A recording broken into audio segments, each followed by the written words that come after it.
পুরো 6টা বছরের স্মৃতির সমাপ্তি ঘোষণা হতে চলেছে আজকে।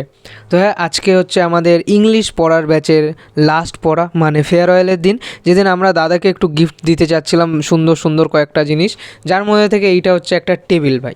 এই টেবিলটা দাদার অনেক পরিমাণ দরকার, তো তার জন্য এই টেবিলটা নিয়ে নিয়েছিলাম। তারপর দেখলাম ভাই চাঁদপাড়াতে আবার বিক্রি হচ্ছে নাকি ইডলি 25 টাকায় 1 প্লেট। এরা তো ভাই সত্যি একটা বিশাল ব্যাপার স্যাপার ছিল। তো তারপর আমরা চলে যাচ্ছিলাম একটু মিওমরে, যেটার ভিডিও তো আগের ভিডিওতে তোমরা দেখেই নিয়েছো। তো এইটা দেখে আর পাকা আলাম না ভাই তোমাদেরকে, এই একদম বিশাল বড় বড় 2-3টে ব্যাগ নিয়ে নিয়েছি। বাট ভাই দেয়ার ইজ আ সমস্যা। আমি তো ভাই এনেছি সাইকেলে এত কিছু কী করে নিয়ে যাবো, তাও একা একা। তো চলো, সমস্যা তো ভাই সমাধান করতে হবে কিছুটা, এমনভাবে সমাধানটা করলাম ভাই। প্রথমে তো হাত ব্যথা হয়ে যাচ্ছিলো, তারপর অনেক কষ্ট সৃষ্টি করে এই 2 সাইডে 2টো নিলাম। এই কষ্ট কি কেউ মনে রাখবে কি কেউ মনে?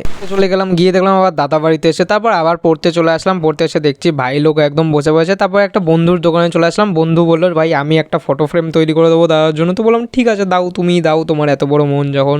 তারপর দেখলাম দাদার এই মিওমরের থেকে আনা খাবারগুলো, মানে হ্যাঁ আমি এনেছি, মানে দাদা খাওয়াচ্ছে আর কি, যাই হোক। আর এখানে সবাই একদম কাঁদো কাঁদো ফুল মুডে রয়েছে।